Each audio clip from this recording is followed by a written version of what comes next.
Hey guys, what's up? My name is Juan, and today guys, naparami natin pag-uusapan ng mga, things that are really hot today is one is Nas Daily. Yan, ang dami na naglutangan. Nandyan yung nag-umpisa to sa apo ni Whang. Ngayon, isang chef and founder of Cocoa Project, DJ Mabulo. Okay, she had her own stories about Nas Daily. Then, syempre, pinatotohanan din yan ni Boss Juan. Okay, he's a content creator that he goes around the Philippines with more than 200 followers, nearly 300. So, ayun, medyo very hot topic ngayon si Nas Daily. We're gonna talk about as well Mayor Isko Moreno. So, lalo na doon sa nangyaring, hindi ko alam kung if I'll gonna consider that a stampede, pero dinumog ang SM Lazaro ng 2 a.m. Then, what else? Yun, of course, a Fe Patulfo episode tungkol dun sa isang taxi driver na binugbog ng mga kamag-anak ng kanyang pasahero. Anyway, guys, let's do the intro.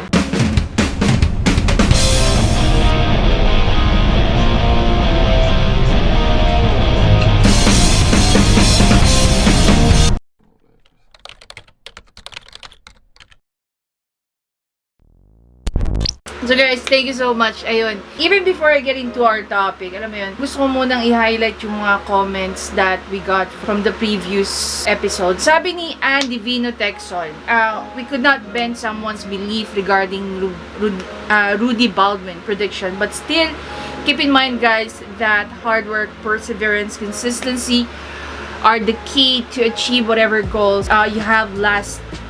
Lastly, prayers and faith to God to walk you through the right path. Yeah, thank you very much, Anne, for that. Sabi ni Baby Valdez, hindi ako naniniwala na dahil sa utang kaya nakipag-sex siya. Maraming paraan para makabayad. Kahit matagalan, basta makiusap lang. Baka under influence of liquor or drugs, or maybe yung dalawa kaya they end up doing that act. Pero sabi naman ni Danara, hindi naman daw sila lasing or anything.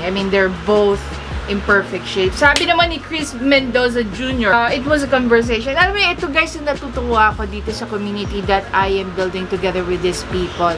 Sila guys, they're doing brainstorming, they're making healthy comments on each other.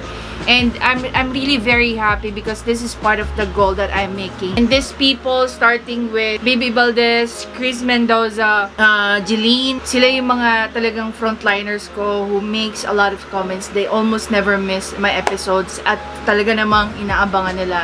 So from the bottom of my heart guys, maraming salamat sa inyo. I know there are a lot of people as well who's watching in the background, who's giving comment, emoticon, shares. Maraming salamat sa iyo. Sa inyo. So sabi ni Chris, yap, ang hula na hindi galing sa Diyos ay walang magagawa. Hindi gaya ng mga hula na salita na mahinirang niya. Kaya nako lang, yung mga naniniwala tumatangkilik kay Rudy Baldwin na yon. Alam ko magaganda mata. Gamit lang ng konting isip. Kapag hindi sa Diyos, kanino niya kayo inaakay. Tandaan nyo, kahit sino pwedeng magsabi na sila ay sa Diyos. Kasi ang sabi ni Kristo, mga lilitaw at gagamit ng kanyang pangalan. Well, yeah, there's a point. Chris has a point there na parang, yeah, it's fun to believe about yung pagka may naghuhula sa'yo that you are this, that, those, blah, blah, blah. But, at the end of the day, gaya nga sabi ni Anne, it's only about the faith that you have that everything will gonna happen based on what your heart's desire. Sabi naman ni Jeline Cyrus, hindi ako naniniwala na ikipagtalik siya dahil lang sa may utang siya para nang imposible. Para sa akin, kagustuhan na kasi maraming beses na nangyari. Ang hirap isipin na ikaw mismo sa sarili mo, mas pinili mong gawin ang ganang sitwasyon, gayon namang maraming beses makakabayad. Pero yun yan, just like what I said, napaisip din ako dito sa sinabi ni Jeline that for you to do that 3 times, it's basically mapapaisip ka na eh. And dun sa ginagawa mo, you end up having a child. Jeline, thank you so much for that comment. Sabi naman ni Joey V. De Castro, exactly, at may mga formang ito yung mga yung medyo pikon siya sa mga taong mapumoporma, wala namang pera. Exactly. And may pangporma, walang pambayad ng utang. I don't want to judge her, pero para wala lang sa kanya eh. Ang hirap na hirap na nga tayo makagain ng respect kasi hindi lahat tanggap tayo tapos ganyan ang mapapanood mo. Yeah, I feel you, girl. I feel you. Totoo ka dyan. Again, at the end of the day, I'm not gonna be judging anyone or even her for making that move or decision. Who are we to to make some accusations. So, ayun nga guys. So, ayun, again guys, maraming salamat sa inyong comments from the previous vlog regarding dun sa ang pinambayad ng utang is yung sarili. And we talk about Ruby Baldwin as well as the latest Nas Daily issue ni Nas Daily. I mean, he's a very hot seat right now. There are a number of articles. Hindi lang sa Pilipinas, but basically there are a lot of international articles has been written about Nas Daily. And this is not a very good publicity for him. And then of course, I remember when I saw yung latest vlog ni Ivana. I was planning to go to Cebu back in 2019, May, even before I left going back to Abu Dhabi. Because umalis ako pa Abu Dhabi ng June. So I stayed there for a month and then went back in September the same year. So instead na, ayun, mag-backpacking going to Cebu, I opening my lechon belly business here in Metro Manila. And it turned out to be good because it was a very good investment. Kumbaga natitig yung pera ko, or I'd say yung pera ko for that trip, nilagay ko dun sa business. But it blew out of proportion. Mas malaki yung ginastos ko dun sa negosyo na yun, sa food business na yun. There's a story behind that. Anyway, moving forward. So, ayun, nakakatuwa na parang, it reminded me, I really want to go there. I even planned to go in Cebu last year. I was supposed to surprise my ex-girlfriend. I just want to go there. I wanna eat lechon, and then I just want to go to the beach kasi she's a beach fan. So, unfortunately, nagkaroon ng pandemic. And I was even, forget it. So, ayun, na-remind lang ako that I was supposed to go to Cebu because of Ivana and Alawi's new vlog. Okay, pag-usapan natin guys si Yorme. A few weeks back, during the sauna, na kinol ni President Duterte it's not about nag-name drop siya, but President Duterte, yung attention ng mga mayors who are letting their people or constituent to have their vaccine kahit bumabagyo.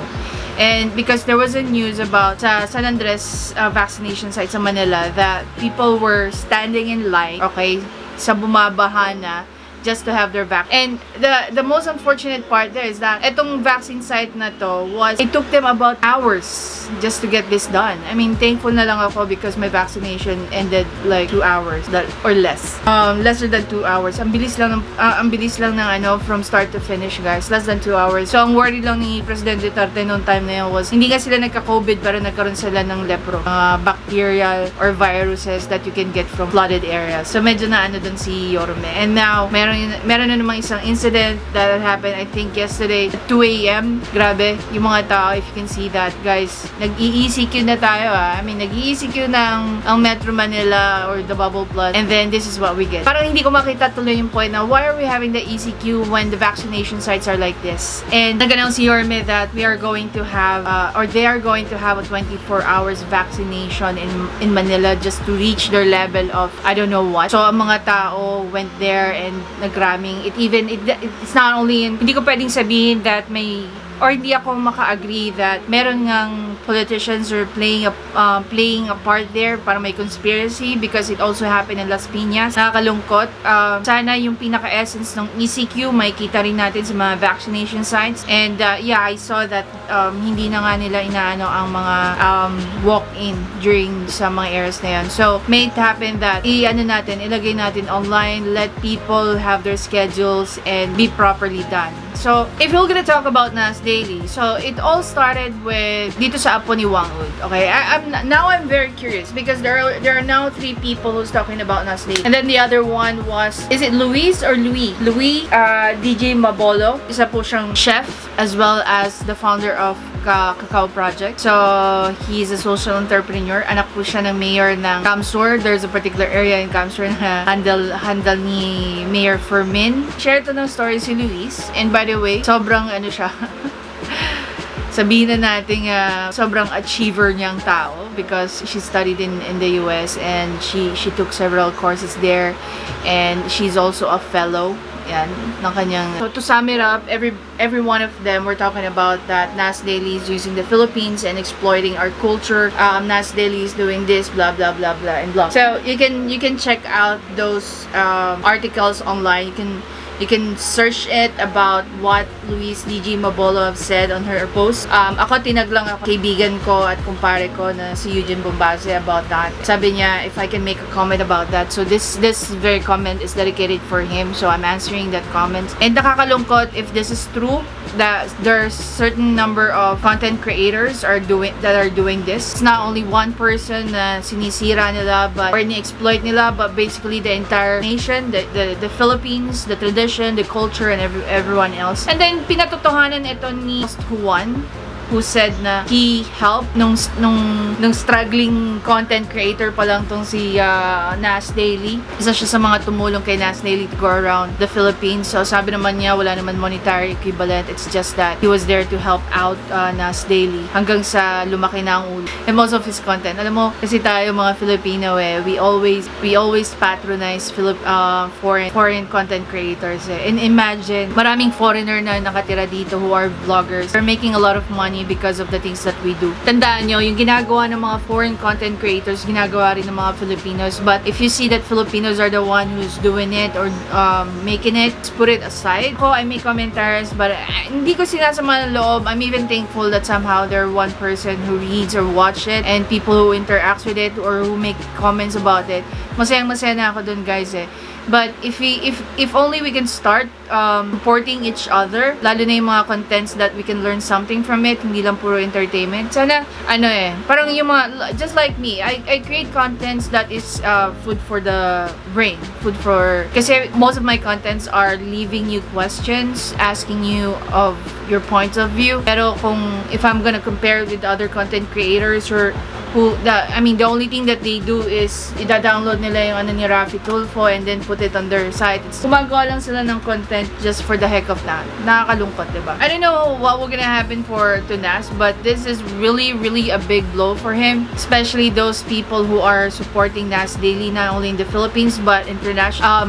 Definitely, this will gonna create a very, very big impact because even international news outlets are making some articles about what the Filipinos are experiencing from him and how Nas Daily is exploiting the Philippines, diba? Pag-usapan lang natin, guys, mabilis yung tungkol doon sa taxi driver na binugbog ang pamilya ng kanyang pasahero. So, this is a story about Mr. Isagani, yung taxi driver who picked up the passenger sa market area. I know exactly how difficult it is to get the taxi in that place. For one reason, I used to work there. Second, madalas kong tambayan ng SM Aura, Serendra, Bonifacio High. This is my go-to place. I used to be tambay ng ng Glorieta back in the early 2000s and early 2000s when I graduated from college. Pero when I moved away from this country, so marami na pala nangyayari na hindi ko alam. Medyo nakakagulat sa area ng Greenbelt, ng Glorieta, so sa mga batang 90s dyan, pagala-gala sa Makati area. So ngayon,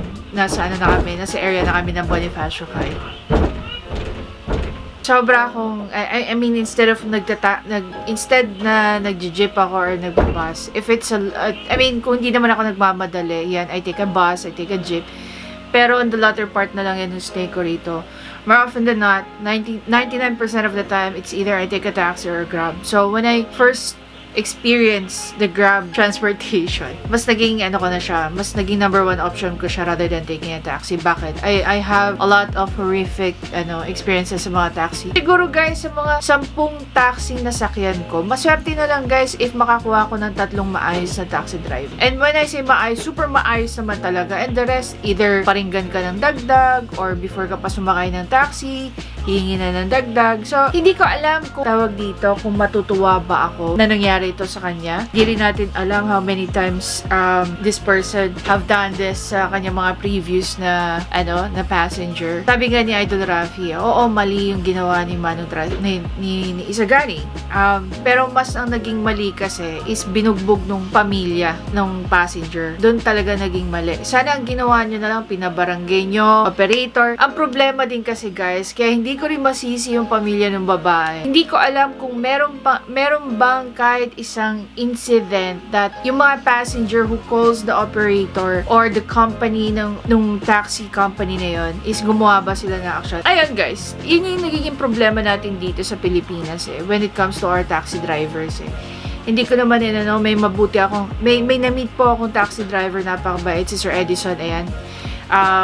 Hanggang ngayon, nakakausap ko siya. And, mind you guys, siya yung taxi driver. Actually, seaman siya. So, pag nandito siya sa baba, kung nakababa siya sa land, ayan, pag wala siyang ginagawa, nagta-taxi siya. On the top of that, they even have pwesto sa Divisoria. I just forgot the name of their pwesto.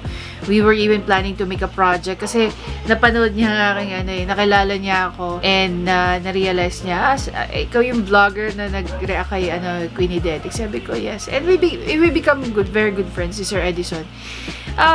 Ayun lang, swertihan lang, to be honest, swertihan lang. And if ever guys that you get across people like Isagani na medyo dumating na kayo sa punto na nagkakatakutan na kayo whatsoever, huwag niyo ilagay guys sa kamay niyo yung batas. As much as possible, ipabarangay niyo, ipapulis niyo, aaktuhan naman yan eh. Pero again, at the end of the day, huwag po natin gawing what do you call that? Huwag tayo masyadong mainit. Maswerte na lang at walang baril tong pamilya ni passenger, otherwise baka nabaril na. At hindi na natin, alam yun, I mean, sabi nga nila, don't make promises when you're happy, and don't say anything when you're mad. So, there's a word for it. Anyway, huwag kang mananakit pag galit ka. Kasi baka hindi mo magustuhan yung result galit mo. Kaya as much as possible, siguro could have been better kinuha niyo yung plaka and also, let's try to avoid any stupid action when we are very upset. Let's not make any decision when we are happy or sad. Kasi baka yun yung mga pinagsisiyan natin over time. Anyway guys, kung ikaw yung passenger dun sa sitwasyon na to, what exactly could be your best course of action? Kung ikaw naman ang taxi driver, sa tingin mo, karma ba to ni Isagani kung bakit siya nabugbog? May tama ba o mali si Isagani sa kanyang ginawa? Hopefully, next time siguro, it's a lesson learned on both parties, to be very honest with you guys. Sana next time, even before tayo magsasalita, magdadalakdak, I know how tired Mr. Isagani is, and pareho na silang pagod, kaya they end up to be in this fiasco. Anyway guys, I hope to see you in the next vlog. Magchigan ulit tayo. Bye!